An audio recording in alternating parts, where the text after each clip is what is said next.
ममता की बहू शुचि हर बात पर चिक-चिक करती, जो ममता को बिल्कुल अच्छा नहीं लगता।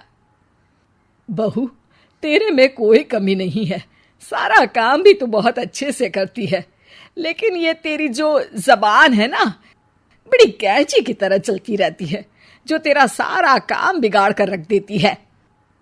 वाह जी वाह, मतलब आप लोगों को बेजुबान बहू चाहिए थी, जो न बोले न बात करे, और आप लोग बस जुल्म ढाते रहे।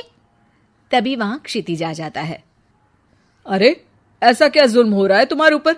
माँ सही कह रही है, मैं खुद तुम्हारी चलती जुबान से परेशान हो गया हूं। अब तो शुचि का पारा 7वें आसमान पहुंच जाता है।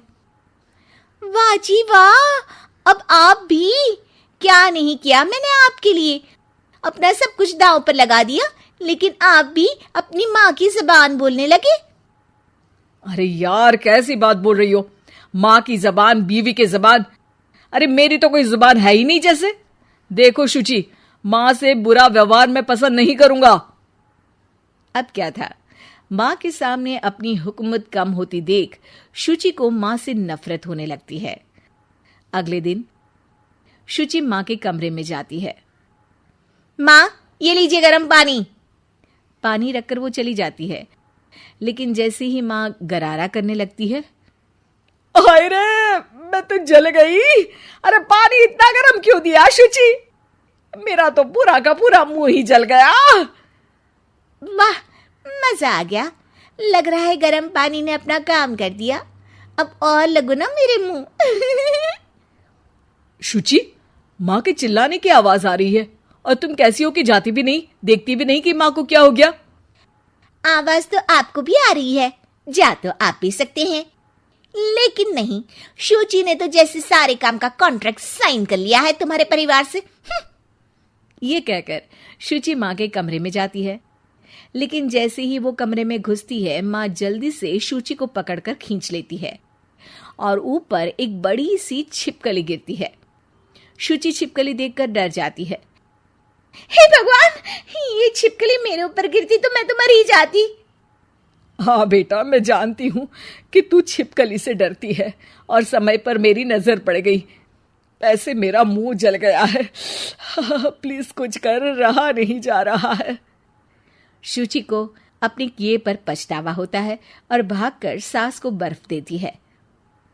ये लीजिए, इसे मुंह में रख लीजिए, और गलती तो वैसे आपकी भी है, चेक करना चाहिए था ना आपको कि पानी कितना गर्म है। अरे 7 साल हो गए तेरी शादी को, तब तो चेक नहीं किया, अब क्यों करूं? वाह जी वाह, यहाँ भी मेरी ही गलती है। अरे इंसान हूँ, मशीन नहीं जो हमेशा सही रहूं। अच्छा, आज मैं दोपहर में सहेल के घर जा रही हूँ, अब इसे बता देती हूँ। अरे हाँ हाँ, जाना, मैंने कब मना किया है? पता है नहीं किया, लेकिन बच्चे, हाँ हाँ, जैसे तू हमेशा बच्चों को साथ लेकर जाती है, मैं देख लूंगी ना। शुचि तैयार होकर सहेली के घर जाती है। अरे वाह शुचि, तेरी ड्रेस तो बहुत अच्छी है, तू ऐसे कपड़े पहन कर निकलती है तो तेरी सास कुछ नहीं कहती क्या? दूसरी सहेली बच्चा संभालते हुए कहती है।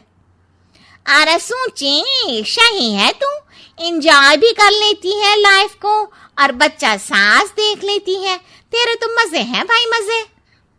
अरे मजे कैसे, जब वो बोलती है ना तो बड़ा ही कड़वा बोलती है।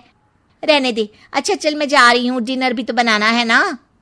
शुचि ये बोलकर वहां से चली जाती है। घर आकर देखती है कि माँ बच्चों के साथ खेल रही है। आ गई बेटा? आना ही था ना, खाना कौन बनाएगा?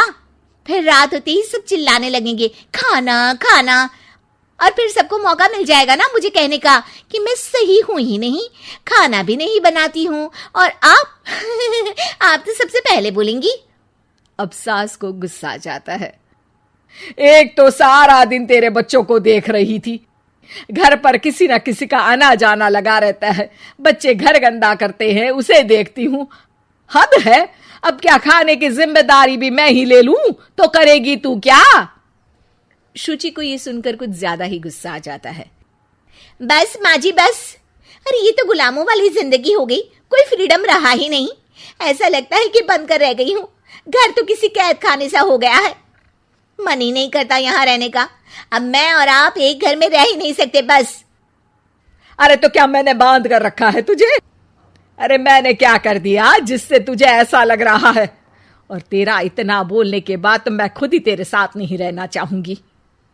लेकिन अब सवाल था कि सासू माँ जाएंगी कहाँ, क्योंकि बहू तो मायके चली जाती है, लेकिन सास कहाँ जाए। तभी क्षितिज आ जाता है। उसे भी सारी बात का पता चलता है। वो माँ को समझाता है, लेकिन वो मानती नहीं और ना ही शुचि मानने को तैयार। दोनों की लड़ाई में माँ का सामान पैक हो जाता है। माँ अब कहाँ जाएंगी? मैं भी अपने मायके जाऊंगी। माना मेरे माता पिता नहीं रहे, लेकिन भाई भाभी से भी तो मायका होता है ना। और सास निकल जाती है मायके। बस फिर क्या था, शुचि सुबह सुबह गर्म पानी लेकर माँ के कमरे में जाती है, लेकिन वहां माँ नहीं होती।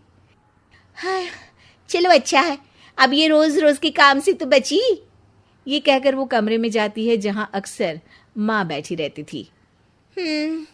कमरा खाली खाली लग रहा है। तभी उसकी सहेली का फोन आ जाता है।